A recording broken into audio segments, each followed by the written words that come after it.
This call is now being recorded.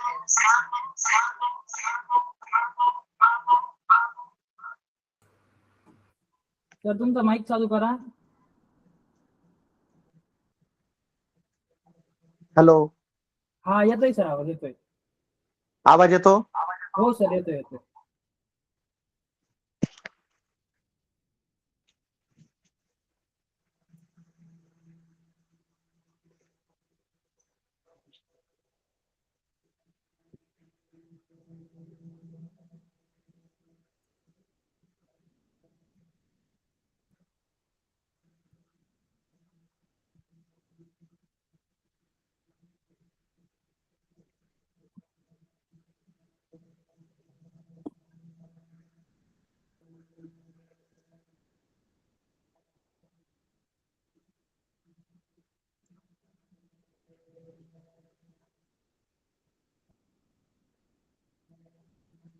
Hello sir, तुमचा तो video थोडा नीट दिसत नाही. ते लिहिलं काही दिसणार नाही.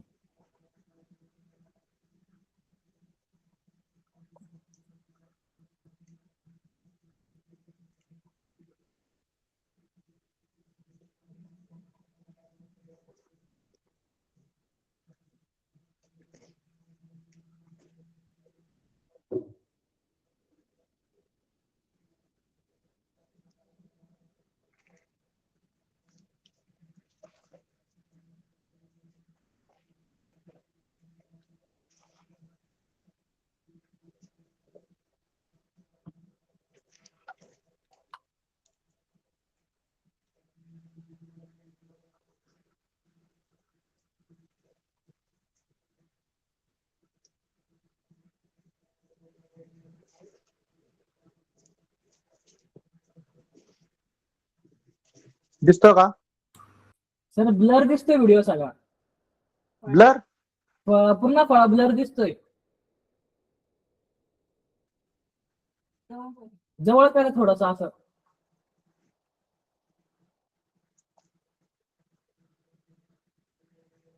आता वाचता नाही येते अजून पण नीट. वाचताना येणार का? नाही.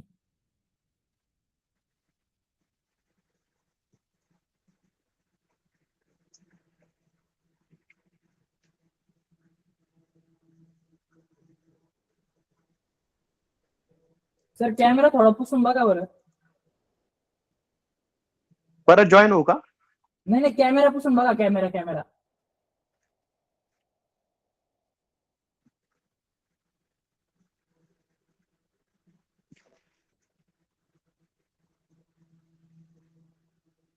आता दिसतंय का सर? हा, अक्षर थोडं मोठं करा फक्त. हा, हे ना? हा, ते ओके, दिसत ओके. नाहीये. थोडं काढताना अक्षर मोठं काढा. हो, चालेल. हो, सुरू कर. ओके. नमस्कार बालमित्रांनो, आज पुन्हा एकदा आपल्या मिशन आरंभ शिष्यवृत्ती सराव तासिकेमध्ये मी नितीन वाघ सर, तळेगाव मळे शाळा, तालुका कोपरगाव, जिल्हा अहिल्यानगर आपले सहर्ष स्वागत करतो. आणि आजच्या या जो टॉपिक आहे आपल्याला शब्द समूहाबद्दल एक शब्द, याला लगेचच सुरुवात करतो. बघा मुलांनो, शब्द समूहाबद्दल एक शब्द या टॉपिकवर 100% प्रत्येक प्रश्नपत्रिकेमध्ये आतापर्यंत कमीत कमी 2 तरी प्रश्न आलेले आहेत. म्हणजेच कमीत कमी 2 म्हणजे 4 गुण, आणि जास्तीत जास्त किती येतील सांगता येत नाही. तरी पण हा मुद्दा खूप महत्वाचा आहे की शब्द समूहाबद्दल एक शब्द हा प्रश्न 101% आपल्या परीक्षेमध्ये विचारला जातो. आणि केवळ आपल्याच परीक्षेत नाही तर बरेचसे जे स्पर्धा परीक्षा आहेत त्या स्पर्धा परीक्षेमध्ये सुद्धा यावर नक्कीच निश्चितच प्रश्न विचारला जातो. तेव्हा अतिशय बारकाईने हा मुद्दा समजून घेऊया. तर आपण सुरुवात करूया आजच्या या शब्द समूहाबद्दल एक शब्द या टॉपिक विषयी. जो उपघटक आहे आपल्याला व्याकरणामधला, मराठी या विषयामधला, तर तो आपण सुरुवात करूया. तर बघा विद्यार्थी मित्रांनो, तर सर्वात प्रथम आपण सुरुवात करू की सुरुवातीला आपण काही शब्द घेऊया आणि त्यावर कशा पद्धतीने प्रश्न येतील त्यावर अर्ध्या तासानंतर आपण त्यावर चर्चा करूया, विचार करूया आणि समजून घेऊया. तर बघा, जो पहिला शब्द आहे अष्टावधानी.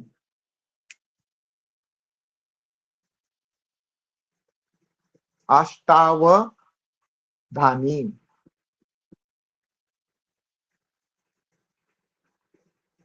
हा जो शब्द आहे मित्रांनो, याच्यामध्येच याचं उत्तर लपलेलं आहे बघा. अष्ट आणि अवधान. अवधान म्हणजे काय तर लक्ष, आणि अष्ट म्हणजे 8. मग 8 काय नेमकं? तर 8 दिशा आहेत बघा. पूर्व, पश्चिम, उत्तर, दक्षिण. त्यानंतर उपदिशा तुम्हाला माहितच आहे. नैऋत्य, ईशान्य, वायव्य, आग्नेय, ह्या ज्या दिशा आहेत, या 8 दिशा आणि 8ही दिशांना असणारं लक्ष. आणि ज्याचं लक्ष असतं 8ही दिशांना त्याला अष्टावधानी असं म्हटलं जातं. समजतंय का? अनेक बाबींवर एकाच वेळी लक्ष ठेवणारा जो असतो त्याला अष्टावधानी असं म्हणतात. त्यानंतर वनराज.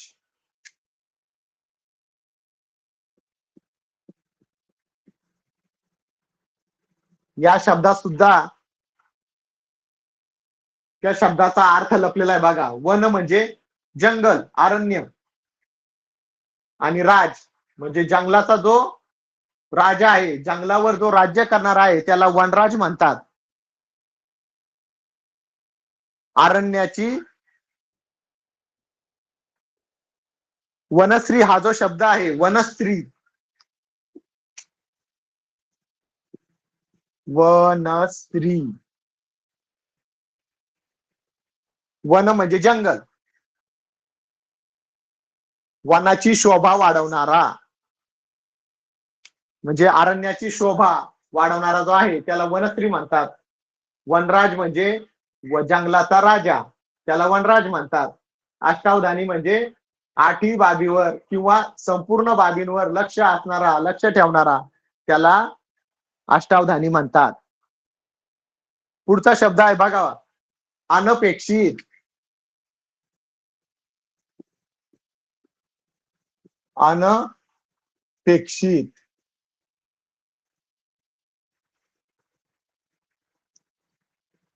अपेक्षा नसताना घडलेली गोष्ट. एखादी गोष्ट घडते ज्याची आपल्याला कधी अपेक्षा नसते, त्यावेळेस आपण असं म्हणतो का अरे ही गोष्ट अनपेक्षितपणे घडली आपल्या आयुष्यामध्ये. म्हणजे असे शब्द आपल्याला लक्षात ठेवायचे बघा. काय त्या शब्दांचे अर्थ त्या समूहामध्येच लपलेले असतात आणि म्हणून आपण ते अचूकपणे ओळखले गेले पाहिजे. आता बघा, हा एक नवीन शब्द आहे आपल्याकडे, दरवेशी.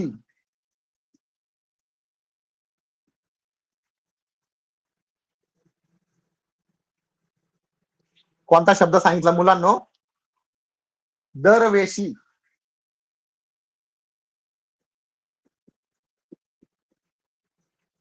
शब्दसमूहाचा आणि या शब्दाचा खूप वेगळा अर्थ आहे बघा. तर दरवेशी म्हणजे अस्वलाचा खेळ करणारा.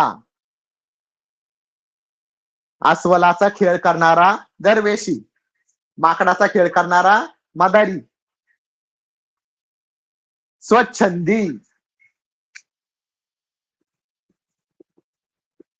स्वच्छंदी हा शब्द थोडा वेगळा होता, परंतु या जो शब्दसमूह असेल त्याच्यावरून आपल्याला लगेच समजून येईल का स्वच्छंदी म्हणजे काय.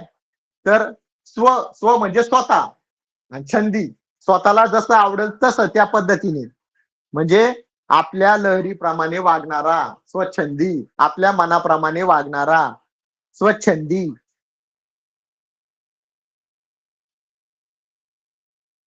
पुढील शब्द आहे अग्निशामक यंत्र. आता या शब्दाचा अर्थ तुम्हाला माहिती आहे, अग्निशामक. अग्निशामक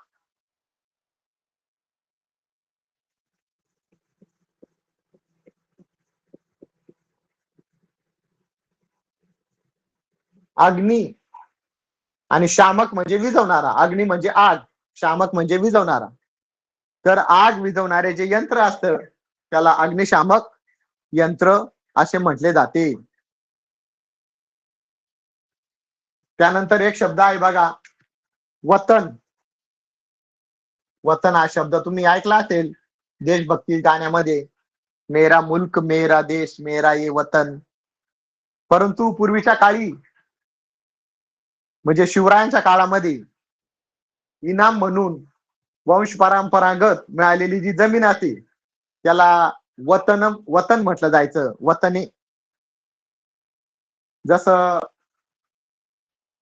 शहाजी महाराजांना पुणे, सुपे आणि इंदापूर, चाकण हे जहागीर मिळाली होती, तसं तोच शब्द आहे तो वतन. त्यानंतर त्याचा शब्द आहे आस्तिक.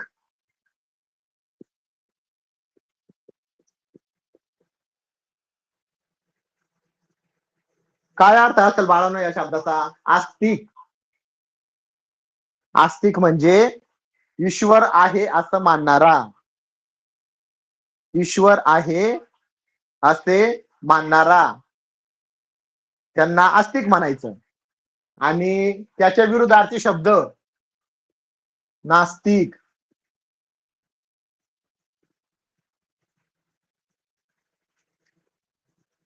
ईश्वर आहे असे मानणारा आस्तिक, ईश्वर नाही असे मानणारा नास्तिक. बघा आता पण प्रश्न विचारला जाऊ शकतो की खाली दिलेल्या शब्दांमध्ये आस्तिकच्या विरुद्धार्थी शब्द कोणता, किंवा खाली दिलेल्या शब्दसमूहापैकी जो एक शब्द दिलेला आहे त्यामध्ये नास्तिक या शब्दाचा विरुद्धार्थी शब्द कोणता. किंवा असा पण प्रश्न विचारला जाईल की ईश्वर न मानणारा या शब्दासाठी, या शब्दसमूहांसाठी खालीलपैकी कोणता शब्द आहे, असाही प्रश्न विचारला जाईल. ईश्वर आहे असे मानणारा या शब्दसमूहापैकी खाली दिलेल्या पर्यायातील कोणता शब्द अचूक आहे, कोणता पर्याय अचूक आहे तोच लिहा. तर आस्तिक. अशा पद्धतीने आस्तिक म्हणजे ईश्वर आहे असं मानणारा, आणि नास्तिक म्हणजे ईश्वर नाही असे मानणारा. ते आ आणि ना याच्यामध्ये तुम्हाला फरक कळला पाहिजे आणि त्या शब्दाचा अर्थ याच्यावरून तुम्हाला लगेच समजून येईल. पुढील एक सोपा शब्द आहे बघा, धबधबा. तुम्हाला सर्वांना माहितीच असेल धबधब्याचा अर्थ, किंवा तुम्ही धबधबे पाहिले असतील, परंतु नेमका अर्थ किंवा त्याला काय शब्द आहेत ते आपल्याला ऐनवेळेस सांगता येत नाही किंवा आठवत नाही. तर जो प्रवाह पाण्याचा उंचावरून पडतो, डोंगरावरून पडतो, त्याला धबधबा असं म्हणतात. म्हणजेच उंचावरून पडणारा पाण्याचा प्रवाह म्हणजेच धबधबा होय. तुम्ही तर भरपूर धबधबे आजपर्यंत बघितले असतील. आपल्या महाराष्ट्रात जो सह्याद्रीचे पर्वतरांगा आहे त्यामध्ये अनेक प्रकारचे धबधबे आहेत आणि खूप सुंदर सुंदर धबधबे आहेत. परंतु ऐनवेळेस आपल्याला या ठिकाणी शब्दात त्याचं वर्णन करता येत नाही की उंचावरून पडणाऱ्या पाण्याच्या प्रवाहाला नेमकं काय म्हणायचं. तर त्याचं उत्तर अचूक आहे धबधबा. त्यानंतर पुढचा जो शब्द आहे तो मूकबधीर.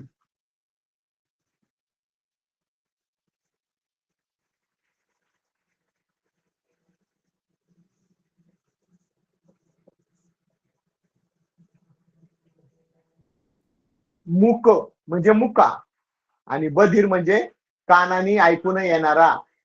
मूक बधीर म्हणजे काय अर्थ होईल त्याचा? ऐकायला व बोलायला न येणारा. ऐकायला व बोलायला न येणारा त्याला मूकबधीर असं म्हणतात. त्यानंतर पुढचा जो शब्द आहे श्रोता. काय अर्थ असेल रे बाळांनो याचा? श्रोता जे भाषण ऐकणारे असतात. ऐकणाऱ्यांना श्रोते असे म्हणतात. आणि बोलणाऱ्यांना काय म्हणतात बरं? येईल सांगता?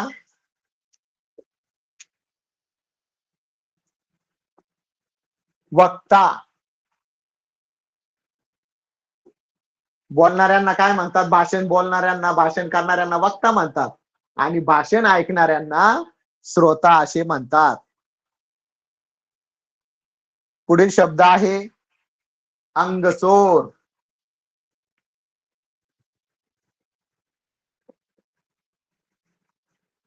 चोर माहिती असेल तुम्हाला, जो एखाद्याची वस्तू न विचारता घेऊन जातो त्याला चोर म्हणतात. पण अंगचोर हा शब्द अर्थ खूप वेगळा आहे. तुम्हाला कधी कधी घरामध्ये तुमची आई म्हणत असेल, खूप अंग चोरतो तो. म्हणजे काय रे? अंग राखून काम करणारा. अंगचोर म्हणजे कुठलंही काम करताना थोडस असं पूर्णपणे झोकून न देता थोडस काम कमी करायचं, त्याला म्हणतात अंगचोर. म्हणजे अंग राखून काम करणारा. त्यानंतर कथेकरी.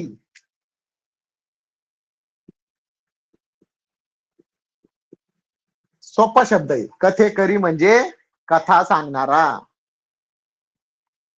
तुम्ही ऐकल्या असतील अनेक प्रकारच्या कथा. मग ते जे सांगतात, जे सांगतात त्यांना कथेकरी असे म्हणतात.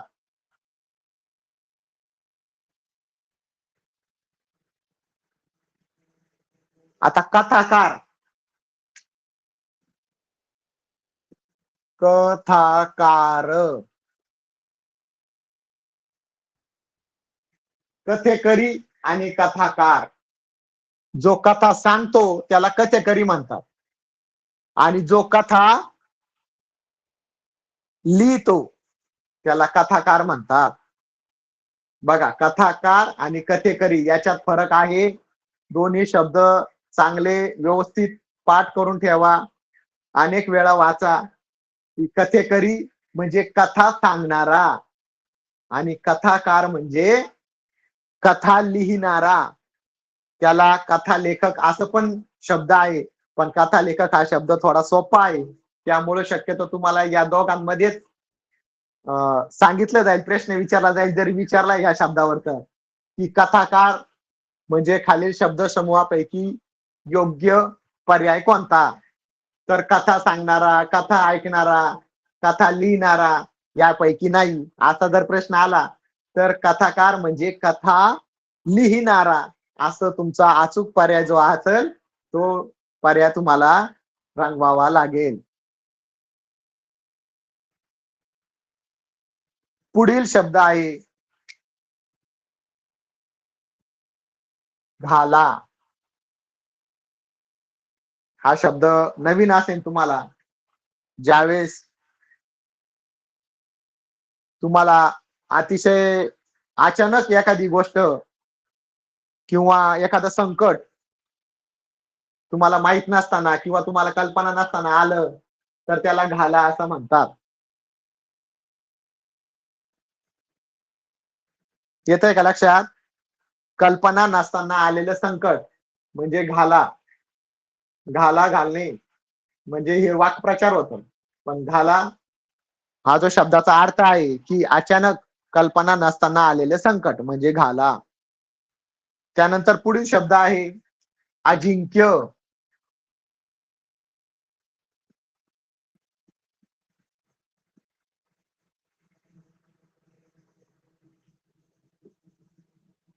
बघा, हा शब्द तुम्ही ऐकला असेल अनेक वेळा.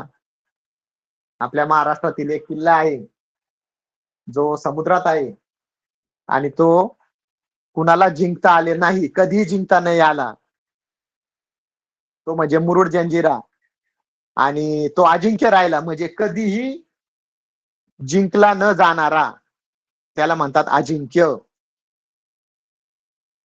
कधीही जिंकला न जाणारा अजिंक्य. बघा, शब्द सोपे असतात. शब्द समूहाबद्दल दिलेले जे शब्द असतात ते सोपे असतात, परंतु कधी कधी काय होतं, आपण अचानक पर्याय, संदिग्ध पर्याय असतात, सगळे पर्याय बरोबर आपल्याला वाटतात आणि त्यापैकी आपण जो आपल्याला बरोबर वाटेल तो त्या पर्यायाचा उत्तर, ते पर्यायाचा जो क्रमांक आहे तो आपण रंगीत करतो, डॉट करतो. परंतु तसं नाही, जे अचूक पर्याय आहे त्यालाच आपण डॉट करायचं, तरच आपल्याला ते मार्क्स मिळतील.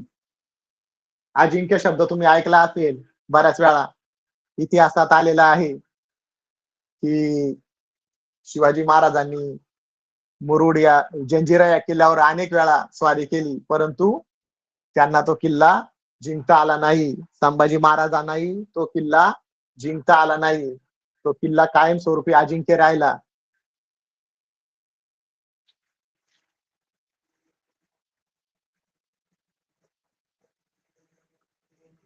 पुढील शब्द आहे कर्तव्य दक्ष. या शब्दातच त्याचा अर्थ लपलेला आहे बघा. कर्तव्य पार पाडण्यात तत्पर असणारा. कर्तव्य पार पाडण्यात तत्पर असलेला. कर्तव्य दक्ष. दक्ष म्हणजे सावध. मग कर्तव्याच्या बाबत नेहमी सावध असलेला म्हणजे तो कर्तव्य पार पाडण्यात नेहमी तत्पर असलेला, त्याला कर्तव्य दक्ष म्हणायचं. त्यानंतर पुढील शब्द आहे बघा, थोडासा कठीण वाटेल तुम्हाला. निरीच्छ. नवीन वाटतोय का शब्द? निरीच्छ काय असेल बरं याचा अर्थ? जरा आपल्या डोक्याला थोडस बघा, त्रास देऊन काय होतं ते. त्याच्या शेवटचे जे इच्छा, कुठलीही इच्छा नसणारा म्हणजे निरीच्छ. कसलीच इच्छा नसलेला म्हणजे निरीच्छ. पुढील शब्द आहे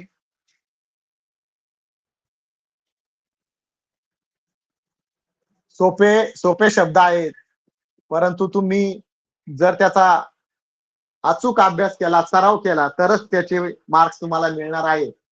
श्रमजीवी, त्याला दुसरा शब्द असा पण आहे बघा, कष्टकरी.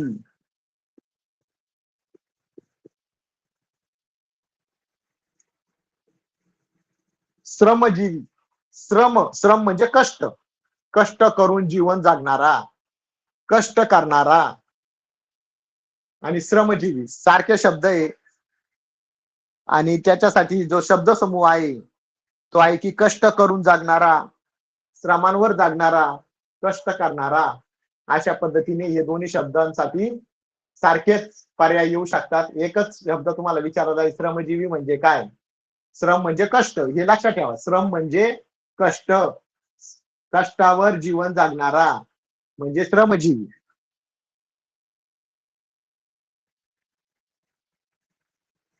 पुढील जो शब्द आहे कवी. कवी म्हणजे माहिती तुम्हाला, आपल्या प्रत्येक मराठीच्या, हिंदीच्या, इंग्लिशच्या पुस्तकामध्ये जे अनेक कविता असतात आणि त्या कविताच्या खाली ते नाव लिहिलेलं असतं. फक्त नाव लिहिलेलं असतं, कवी म्हणून काय लिहिलेलं नसतं. तर ते ज्यांनी ती कविता लिहिलेली आहे त्यांना कवी असे म्हणतात. कविता करणारा किंवा रचणारा त्याला कवी म्हणतात. आणि कवयित्री, कवयित्री बघा शब्द बघा. आपण कवयित्री म्हणतो किंवा कवयित्री म्हणतो, तर तसं नाही. हा अचूक शब्द आहे. कवयित्री म्हणजे कविता लिहिणारी जी महिला आहे तिला कवयित्री म्हणायचं. स्त्रीलिंगी रूप आहे आणि हे पुरुषलिंगी रूप आहे. कवयित्री. पुढील शब्द आहे अल्पायू. अल्पायू शेवटचं जे अक्षर आहे ते दीर्घ असतं नेहमी. मागील पाठात आपण बघितलं, मागील लेसन मध्ये, मागील सराव तासिकामध्ये शुद्ध लेखनाच्या नियमामध्ये की शेवटचं अक्षर काय आहे? दीर्घ आहे. अल्पायू. अल्प. अल्प म्हणजे काय? फोडकारा बरं त्याची. अल्प आणि आयु. अल्प आणि आयु. अल्प म्हणजे थोडं, कमी, आणि आयु म्हणजे आयुष्य. मग काय म्हणता येईल? कमी आयुष्य असलेला अल्पायू. आणि त्याच्यासाठी अजून एक शब्द आहे अल्पायुषी.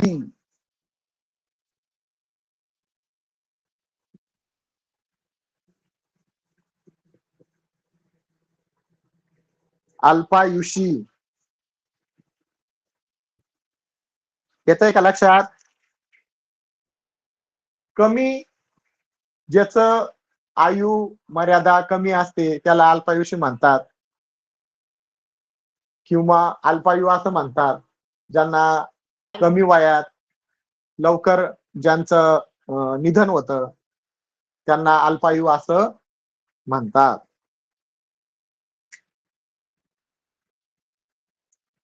पुढील शब्द आहे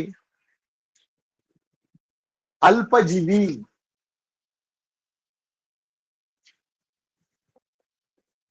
बघा, पहिला शब्द जो आपण पाहिला तो अल्पायू होता आणि हा अल्पजीवी आहे. दोन्ही शब्दामध्ये फरक आहे. तुम्ही यामध्ये थोडीशी चूक करू शकता.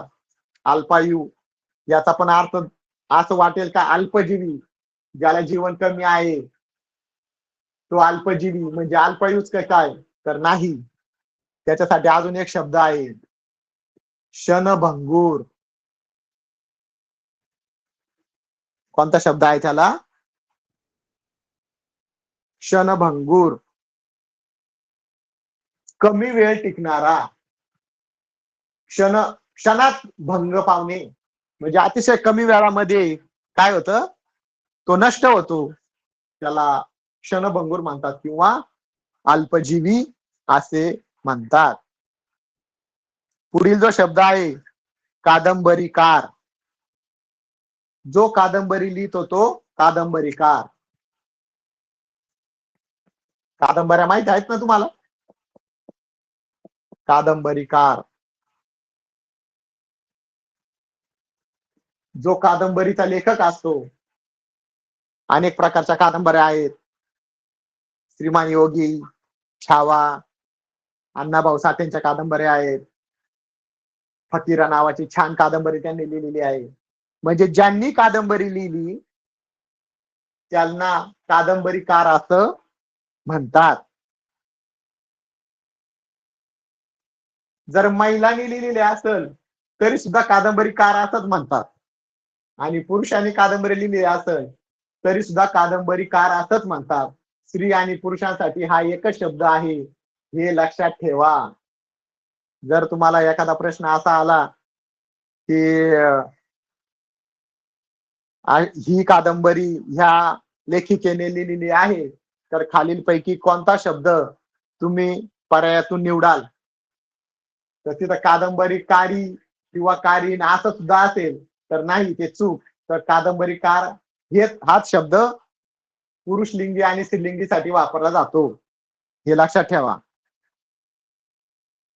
पुढील जो शब्द आहे तट. तट. तट हा शब्द सुद्धा तुम्ही बऱ्याच वेळा ऐकला असेल. तटबंदी. तटाने केलेली बंदी. मग तटबंदी कशी केली जायची? किल्ल्याच्या सभोवतालची भिंत जी असते तिने संरक्षण केलेलं असतं संपूर्ण किल्ल्याला, त्याला तट असे म्हणतात. तटबंदी.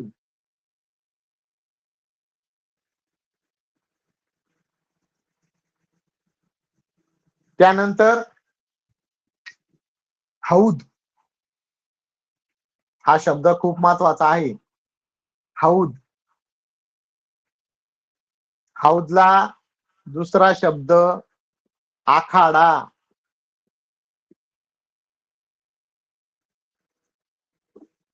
हौद तुम्ही म्हणणार पाण्याने भरलेली टाकी, तर नाही. शब्दसमूहामध्ये तुम्हाला असा प्रश्न जर विचारला की ज्या ठिकाणी कुस्ती खेळण्याची जागा असते त्याला खालीलपैकी कोणता शब्द आहे, तर त्या पर्यायामध्ये जर हौद शब्द आला तर हाच पर्याय निवडायचा. दुसरा कुठलाही पर्याय आला तर तो निवडायचा नाही. आखाडा कदाचित येऊ शकतो, कारण आखाडा हा शब्द तुम्हाला माहिती की त्या ठिकाणी कुस्ती खेळली जाते, परंतु हौद या ठिकाणी कुस्ती खेळली जाते का, हा प्रश्न जरा आपल्याला पडेल. परंतु आता तुम्ही तो प्रश्न डोक्यातून काढून टाका की हौदाचंच दुसरं नाव आखाडा आहे आणि आखाड्यासाठी हौद हा शब्द वापरला जातो. पुढील शब्द आहे कृतज्ञ.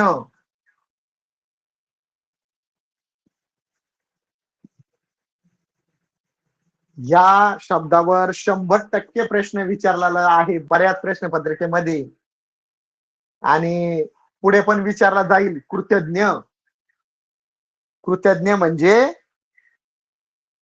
केलेले उपकार जाणणारा, उपकाराची जाणीव असणारा. ज्याला उपकाराची जाणीव असते त्याला कृतज्ञ म्हणतात. आणि त्याच्या विरुद्धार्थी शब्द आहे कृतघ्न.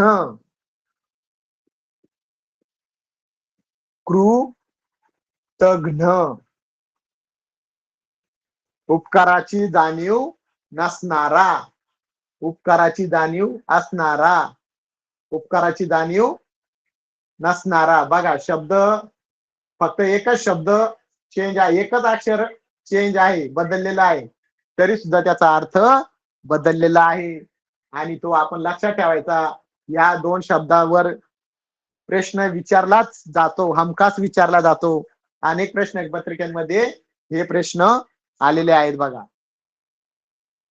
अल्पजीवी, क्षणभंगूर, कादंबरीकार, तट, हौद म्हणजे आखाडा, आणि आपण कृतज्ञ, कृतज्ञ असे शब्द बघतोय बघा. पुढील जो शब्द आहे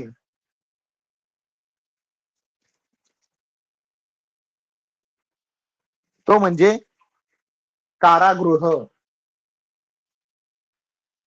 कारागृह. आता गृह म्हणजे काय तुम्हाला माहिती. गृह म्हणजे घर, सदन, हो की नाही, गृह. परंतु कारागृह म्हणजे तुरुंग. कारागृहाचा अर्थ काय आहे, तुरुंग. ज्या ठिकाणी कैद्यांना ठेवलं जातं, कैद्यांना ठेवण्याची जागा म्हणजेच काय आहे, कारागृह. त्याला बंदीशाळा, तुरुंग असं पण म्हणतात. बंदीशाळा,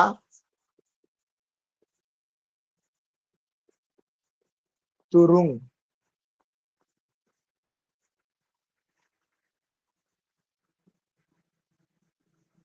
बघा, असं यावर सुद्धा प्रश्न चांगल्या प्रकारे तयार करता येईल की बंदीशाळा या शब्दासाठी खालीलपैकी कोणता पर्याय अचूक आहे. तर तुम्हाला हा पर्याय येईल किंवा हा येईल, तर तुम्हाला यापैकी एक पर्याय अचूक, त्याचा जो पर्याय क्रमांक आहे तो रंगीत करायचा आहे. दानशूर म्हणजे तुम्हाला माहिती आहे की खूप दान धर्म करणारा. आता आपण एक शब्द पाहिला होता बघा, अल्पायू किंवा अल्पायुषी. तर आता दीर्घायू आणि दीर्घायुषी.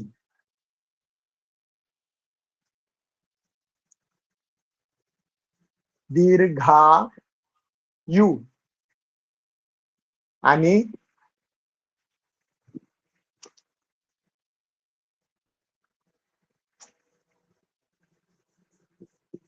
दीर्घायुषी.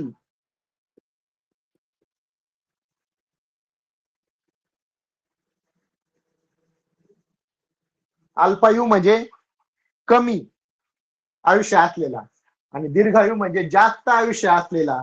दीर्घायुषी म्हणजे जास्त आयुष्य असलेला, आणि अल्पायुषी म्हणजे कमी आयुष्य असलेला. बघा, दोन्ही शब्दांचा फरक आहे. हे दीर्घायू आणि दीर्घायुषी एकच आहे, आणि त्याची विरुद्धार्थी अल्पायू आणि अल्पायुषी. त्यानंतर आपण नेहमी ऐकतो एक शब्द, ऐस पैस.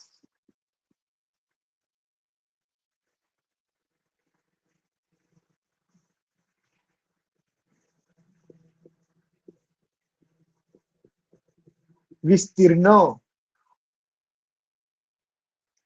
ऐस पैस विस्तीर्ण म्हणजे खूप मोठा विस्तार असलेला. ऐस पैस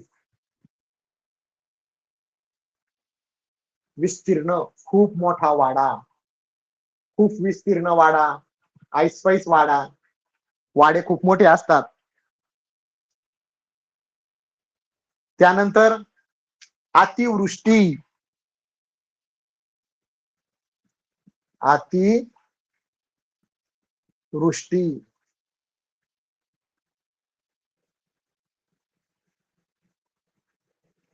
वृष्टी म्हणजे पाऊस, अति म्हणजे खूप. बघा, वृष्टीवरून तुम्हाला समजून येईल लगेच की वृष्टी म्हणजे पाऊस, पर्जन्य, वर्षा, हे याचा समानार्थी शब्द. आणि अति म्हणजे खूप, खूप पाऊस, खूप पाऊस पडणे, त्याला अतिवृष्टी असे म्हणतात. आपला जो अहिल्यानगर जिल्हा आहे तो पर्जन्य छायेच्या प्रदेशात येतो, म्हणजे कमी पाऊस पडणाऱ्या प्रदेशात येतो. आणि आपला जो कोकण पट्टा जो आहे सह्याद्रीच्या पश्चिमेकडचा, त्यामध्ये जास्तीत जास्त पाऊस पडतो, म्हणजे अतिवृष्टी त्या ठिकाणी होते, आणि आपल्याकडं कमी प्रमाणात होते.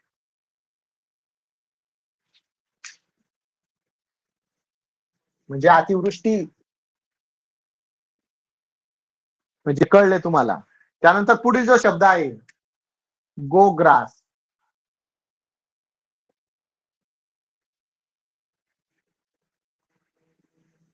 गो ग्रास.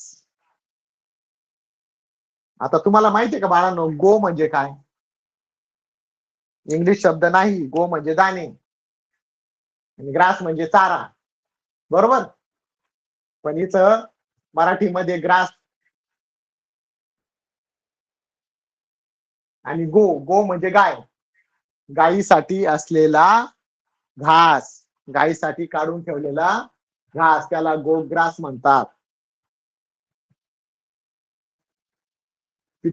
पित्रपाठामध्ये, त्या पितृपक्षामध्ये आपण मृत व्यक्तींना जेव घालतो, त्यावेळेस एक घास बाजूला काढून ठेवतो आणि तो घास गायीला देण्यासाठी ठेवतो, त्याला म्हणतात गोग्रास, गायीसाठी काढून ठेवलेला घास.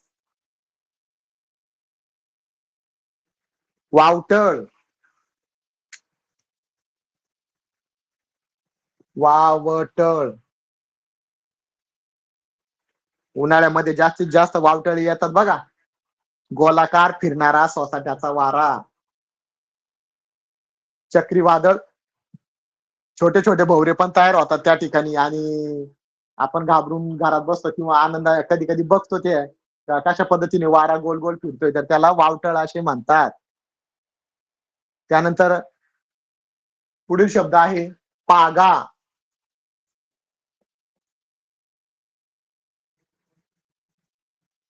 पागा म्हणजे घोड्यांना बांधण्यासाठी असलेली जागा, त्याला तबेला सुद्धा म्हणतात.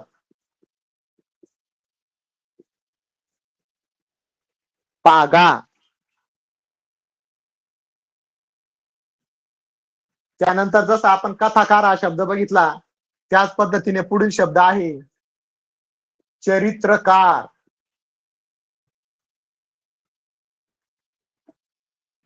त्या शब्दावरून लगेच तुम्हाला अर्थ लक्षात येऊन जाईल.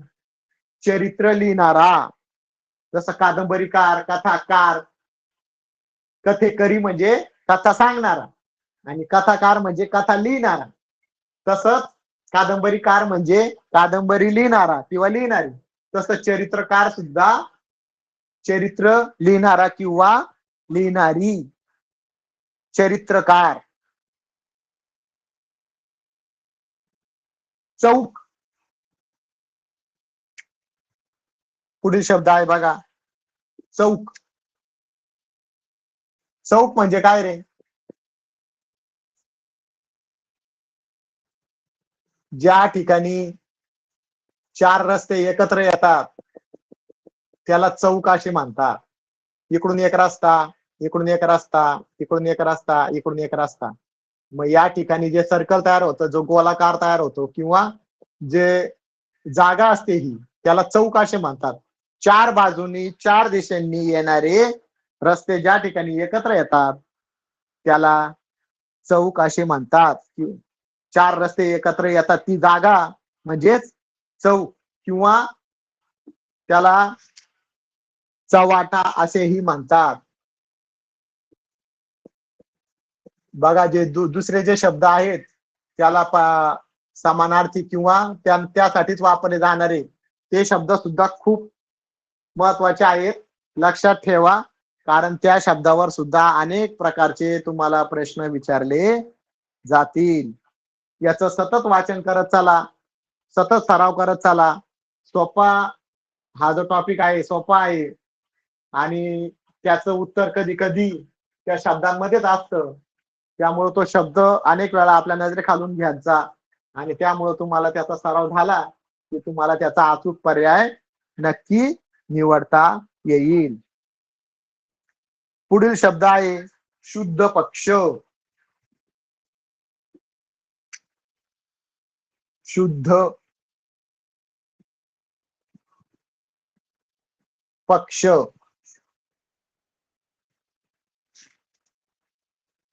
त्याच्यासाठी अजून एक शब्द वापरला जातो, शुक्ल पक्ष. तुम्हाला अनेक प्रकारचे पक्ष माहित असतील, परंतु हा पक्ष वेगळा आहे.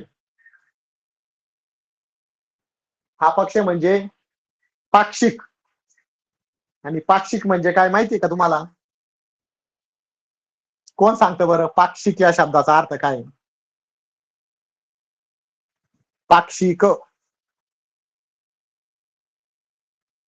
पुढे तर येणारच आहे आपल्याला, परंतु आता सांगितलं तर अजून छान होईल. पक्ष म्हणजे पाक्षिक म्हणजे 15 दिवसांनी प्रसिद्ध होणारे. दैनिक म्हणजे दररोज प्रसिद्ध होणारे. आठवड्याला प्रसिद्ध होणारे साप्ताहिक. 3 महिन्यांनी प्रसिद्ध होणारे त्रैमासिक. आणि वर्षाला प्रसिद्ध होणारे वार्षिक. आपली परीक्षा असते का नाही वार्षिक, वर्षातून ती एकदा. शेवटची परीक्षा जी असते ती वार्षिक. तसा पक्ष शुद्ध पक्ष म्हणजे शुक्ल पक्ष. मग शुद्ध पक्ष म्हणजे काय? पक्ष म्हणजे लक्षात आलं का आता? पक्ष म्हणजे काय? पक्ष म्हणजे 15 दिवस. महिन्यामध्ये किती दिवस असतात? एका महिन्याचे 30 दिवस असतात, 30 किंवा 31. मग त्यातले 15 दिवस काय असतं रे? 15 दिवस पौर्णिमेचे दिवस म्हणजे उजेडाचे दिवस असतात, उजेड पसरलेला असतो. आणि 15 दिवस अंधार पसरलेला असतो. म्हणजे बघा, जो ज्या 15 दिवसामध्ये उजेड असतो त्याला शुद्ध पक्ष किंवा शुक्ल पक्ष असं म्हणतात. आणि ज्या पक्षामध्ये अंधार असतो त्याला कृष्ण पक्ष असे म्हणतात. बघा, शब्द सोपे आहेत, आपण वेगळाच अर्थ लिहू शकतो याचा पर्यायातून. एखादा प्रश्न आला की 15 दिवस उजेड असलेल्या पक्षाला काय म्हणतात, तर तुम्ही वेगळंच काहीतरी लिहून ठेवाल पर्यायातून. तर कृष्ण पक्ष म्हणजे अंधाराचा 15 दिवस आणि शुद्ध पक्ष म्हणजे उजेडाचे 15 दिवस. लक्षात येतंय का? त्यानंतर पुढील शब्द आहे चित्रकार. जसं कथाकार, कादंबरीकार, चरित्रकार, तसा चित्रकार म्हणजे चित्र काढणारा. सोपा आहे शब्द. निवडक. निवडक. निवडक म्हणजे काय? सोपा आहे शब्द. अनेकांमधून निवडलेला. शिवाजी महाराजांनी जसं तानाजी मालुसरेंची निवड केली होती कोंढाणा या किल्ल्यासाठी आणि त्यांच्यासोबत निवडक मावळे दिले होते, म्हणजे निवडून निवडून अनेकांमधून निवडलेले, त्याला निवडक असं म्हणतात. भुयार.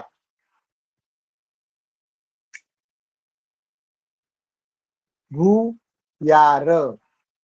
भुयार म्हणजे जमिनीखालील गुप्त मार्ग.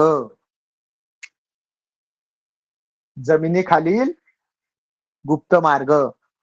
अजून सुद्धा अनेक किल्ल्यांमधून भुयारी मार्ग आहेत, परंतु ते काही आता बंद केलेले आहेत. नाहीतर आपण जाण्याचा प्रयत्न केला तर आपण हरवून जाऊ त्याच्यामध्ये. परत रिटर्न वापस येऊ की नाही सांगता येणार नाही. तर जे भुयारी मार्ग आहे, अनेक वेळा किल्ल्याला जर वेढा घातला असेल तर त्या भुयारी मार्गातून त्या राजाला किंवा त्यातील जे कोणी असेल सरदार वगैरे त्यांना बाहेर सुखरूपपणे निसटून जाण्यासाठी केलेली जागा. जमिनी खालून त्याला भुयार असं म्हणतात. बघा, महाभारत तुम्ही बघितलं असेल तर पांडवांनी सुद्धा लाक्षागृह ज्यावेळेस जाळलं होतं त्यावेळेस त्यांना भुयारातून म्हणजे जमिनी खालून त्यांना जाण्यासाठी मार्ग खंदून ठेवलेला होता आणि त्या भुयारातून ते सुखरूप बाहेर आले होते. बघा, पांडव, 5 पांडव. पुढील शब्द जो आहे भूचर, यावर सुद्धा प्रश्न येतात. भूचर. भू म्हणजे जमीन, लक्षात ठेवा. गो म्हणजे गाय, भू म्हणजे जमीन, हे लक्षात ठेवा. जमिनीवर राहणारे त्याला भूचर म्हणतात. जमिनीवर राहणारे त्याला काय म्हणतात? भूचर. आणि अजून एक शब्द आहे जलचर. जल म्हणजे पाणी, जे पाण्यात राहतात त्यांना जलचर. आता हा एक शब्द आहे उभयचर. आता भूचर म्हणजे जमीन हे माहित झालं, जमिनीवर राहणारे. जलचर म्हणजे माहिती, पाण्यामध्ये राहणारे. आता उभयचर म्हणजे जमीन आणि पाणी या दोन्ही ठिकाणी वास्तव्य करणारे. बेडूक माहिती ना तुम्हाला, पाण्यात पण राहतो आणि जमिनीवर पण राहतो. त्याचप्रमाणे कासव, ते उभयचर प्राणी, जमिनीवर पण राहतात पाण्यात पण राहतात, म्हणजे त्यांना जगता येतं पाण्यात सुद्धा आणि जमिनीवर सुद्धा, म्हणून त्यांना उभयचर म्हणतात. उभयचर हा शब्द सुद्धा तुम्ही अंडरलाईन करून ठेवा. त्याच्यावर येणार म्हणजे येणार प्रश्न. बघा, भूदान. भूदान. भू म्हणजे काय बघितलं आपण आता, जमीन. जमीन दान करणारा भूदान. येतंय का लक्षात? जमीन दान करणारा किंवा जमिनीचे दान म्हणजे भूदान. जादूगर म्हणजे तुम्हाला माहिती, जादूचे खेळ करून दाखवणारा. अनाथ. बघा हा शब्द अनाथ. ज्याला नाथ नाही म्हणजे कुणी नाही तो अनाथ. आणि सनाथ म्हणजे ज्याला कुणीतरी आहे त्याला सनाथ. आणि अनाथ म्हणजे ज्याला कुणी नाही, आई वडील नाही, तो अनाथ. पोरका, त्याला पोरका असा पण शब्द आहे अनाथ या शब्दासाठी. पोरका म्हणजे ज्याला आई वडील नाही. बघा, अनेक शब्द जे आहेत त्यांना शब्दशः अर्थ येतो आणि त्याचप्रमाणे त्या शब्दसमूहातून त्याचा अर्थ त्या शब्दावरून निघतो. शब्दसमूहामध्ये अनेक फसवे शब्द टाकून आपल्याला चुकवण्याचा प्रयत्न केला जातो, परंतु तुम्ही जर सराव केला तर कधीही चुकू शकत नाही. आणि अतिशय सोपं आहे. शिष्यवृत्ती परीक्षा तुम्ही जर अभ्यास केला तर नक्कीच तुम्हाला यश मिळेल. आणि अनेक खूप स्पर्धा परीक्षांमध्ये हाच अभ्यासक्रम पुढे पुढे चालू असतो, फक्त थोडीशी काठिण्य पातळी वाढत असते बघा. त्यामुळे तुम्ही हा जर अभ्यास आतापासून केला तर तुम्हाला नक्कीच पुढे स्पर्धा परीक्षेमध्ये याचा फायदा होणार आहे.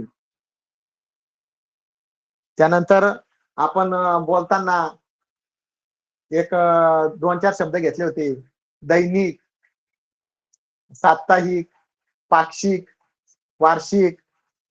तसा अजून एक शब्द आहे नियतकालिक.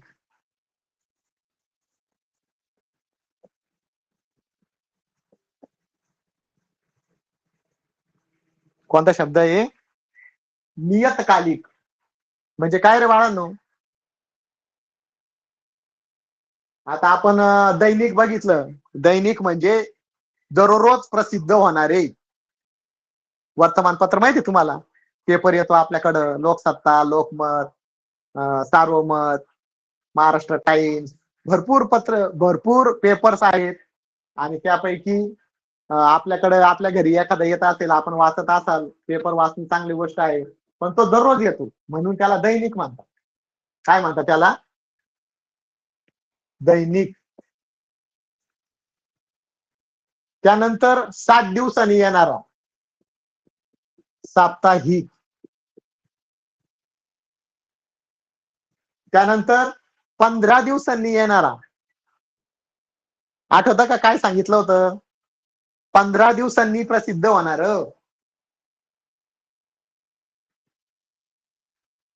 येईल सांगता? पक्षवरून आलं होतं बघा, शुक्ल पक्ष, कृष्ण पक्ष, 15 दिवसांचं.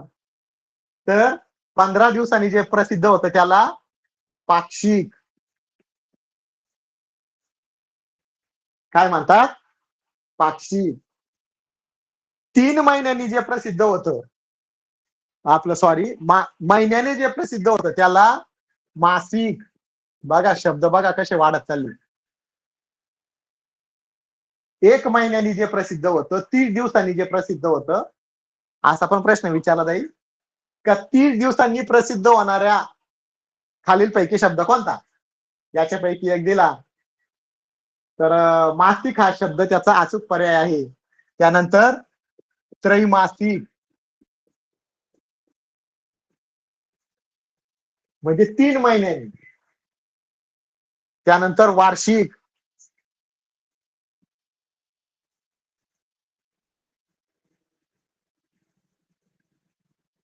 तर वर्षाने प्रसिद्ध होणार. पण नियतकालिक म्हणजे काय? नियमित वेळेला प्रसिद्ध होणार, ठराविक अंतराच्या काळाने. नियतकालिक, कालिक म्हणजे काय?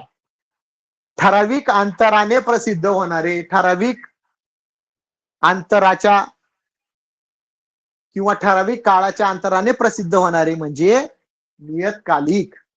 बघा सोपा शब्द आहे, परंतु त्याचा अर्थ थोडासा कठीण जाऊ शकतो. त्यामुळं आपल्याला सराव करणं फार महत्वाचं आहे.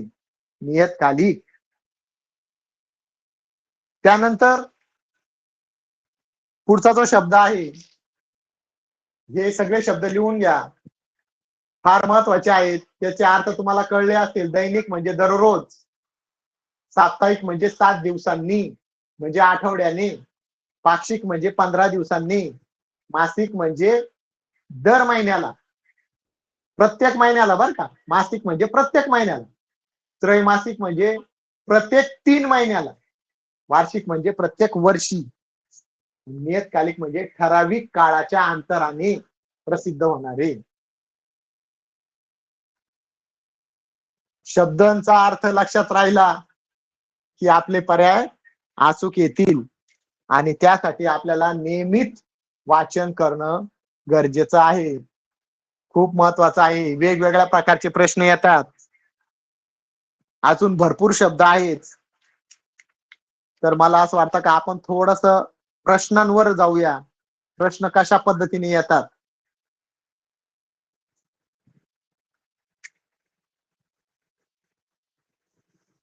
पहिला प्रश्न, शत्रूकडील बातम्या आणणारा. पहिला पर्याय आहे वार्ताहर.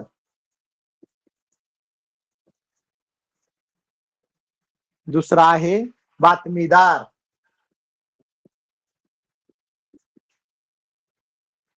तिसरा आहे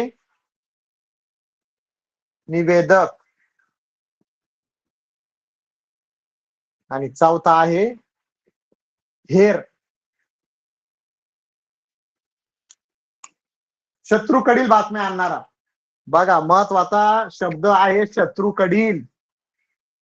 बातम्या आणणारा, बातम्या आणणारा. वार्ताहर म्हणजे बातम्या आणणारा. बातमीदार म्हणजे बातमी देणारा. निवेदक बातमी सांगणारा. आणि हेर, हेर हा शब्द ऐकला का तुम्ही. छत्रपती शिवाजी महाराजांचा हेर हा त्याचा प्रमुख बहिर्जी नाईक होते. आणि ते जे बहिर्जी नाईक होते ते शत्रूतल्या गोटातील बातमी अचूक पद्धतीने शिवरायांपर्यंत पोहोचवित होते. त्यांना हेर असं म्हणतात. शत्रूकडील बातम्या आणणारा. शत्रूच्या संपूर्णपणे आतमध्ये जाऊन त्यांच्या प्रदेशात जाऊन तेथील बातम्या आपल्या पर्यंत, आपल्या राजापर्यंत पोहोचवणारे किंवा आपल्या देशापर्यंत पोहोचवणारे जे असतात त्यांना हेर असे म्हणतात. गुप्त हेर तो गुप्त असतो पण तो हेर असतो. हेर म्हणजे शत्रूकडील बातम्या आणणारा. आलं का लक्षात. बघा सगळे पर्याय सारखेच दिसतात.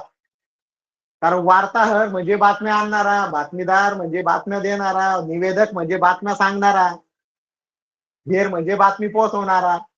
पण हेर म्हणजे शत्रूकडील बातम्या आणणारा. बघा अशा पद्धतीने आपल्याला संदिग्ध प्रकारचे काही पर्याय असतात. म्हणजे हेच पर्याय असतील, हे पण उत्तर असेल, हे पण उत्तर असेल, हे पण असेल, परंतु त्याचं अचूक उत्तर आहे हेर. बरोबर. पुढील प्रश्न बघू बघा आपण. जर तुम्ही नेहमी वाचन केलं, नियमित सराव केला तर तुम्हाला काहीच अवघड जाणार नाही. नेहमी सराव करा. सोपे प्रश्न येतात आणि तुमचं एखादा प्रश्न जर त्याचा पर्याय तुम्ही जर चुकीचा लिहिला तर तुमचे 2 मार्क जाऊ शकतात. आणि 2 मार्कामुळे तुमचा जो नंबर आहे मेरिट लिस्ट मध्ये येण्याचा तो सुद्धा जाऊ शकतो. किंवा तुम्ही 2 मार्कांनी जर तुम्ही अतिशय 58 मार्कापर्यंत आलेले असणार आणि तुम्हाला 2च मार्क कमी पडतायत तर तुम्हाला ते 2 मार्कापर्यंत तुम्ही 60 पर्यंत जाऊ शकता. म्हणजे पास तरी होऊ शकतात, पात्र होऊ शकतात. परंतु आपल्याला केवळ पात्र व्हायचं नाही तर आपल्याला चांगल्या मेरिट मध्ये यायचंय, चांगले मार्क्स पाडायचे आहेत. कारण स्पर्धा परीक्षा भविष्यामध्ये खूप आहेत आणि प्रत्येक स्पर्धेमध्ये तुम्हाला जर तुमचं पात्र व्हायचं असेल तर तुम्हाला जास्तीत जास्त गुण, जास्तीत जास्त मार्क्स त्या ठिकाणी तुम्हाला मिळवावे लागतील. पुढचा एक प्रश्न बघा. नेहमी येऊ शकतो असा नेहमी येणारा प्रश्न आहे. तिन्ही बाजूंनी पाण्याने वेढलेला. तिन्ही बाजूंनी पाण्याने वेढलेला. पर्याय काय आहेत बघा त्याचे. खाडी, आखात, बेट, द्वीपकल्प. खाडी, आखात, बेट,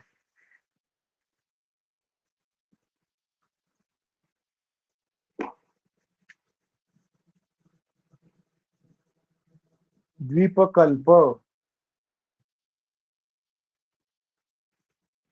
खाडी म्हणजे काय? ज्या ठिकाणी समुद्राचे पाणी जमिनीत घुसते त्याला खाडी. आखात म्हणजे हा भाग थोडा मोठा असतो, सामुद्रधुनी, त्याला आखात म्हणता येईल.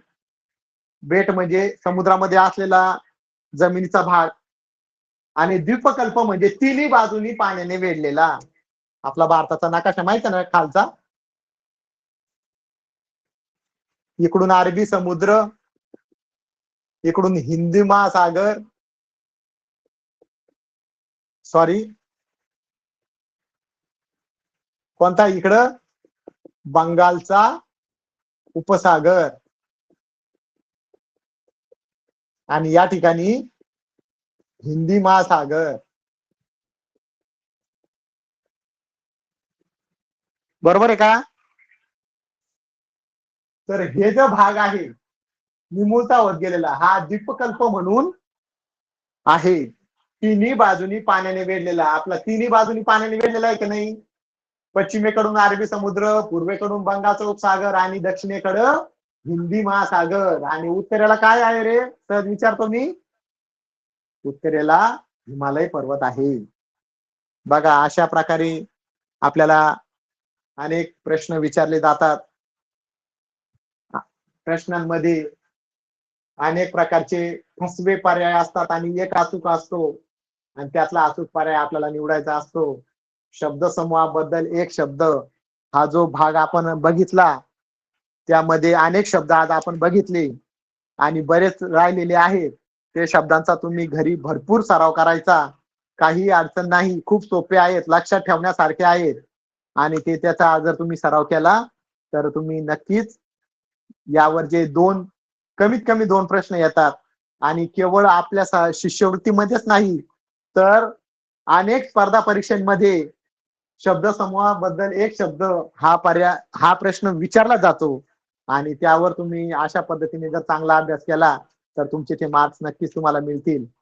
आणि आजचा हा जो शब्दसमूहाबद्दल एक शब्द, ही तासिका घेण्यासाठी मिशन आरंभ शिष्यवृत्ती सराव तासिकेमध्ये मला आज आमचे स्नेही श्रीयुत सैंदाने सर यांनी तंत्रस्नेही म्हणून मदत केली. त्याच पद्धतीने आमचे सर्व केंद्रप्रमुख साहेब आणि आमचे प्रेरणास्थान गट शिक्षणाधिकारी श्रीमती शाबाना शेख मॅडम यांचे खूप खूप आभार, धन्यवाद. आणि आजची तासिका संपली अशी मी जाहीर करतो. धन्यवाद.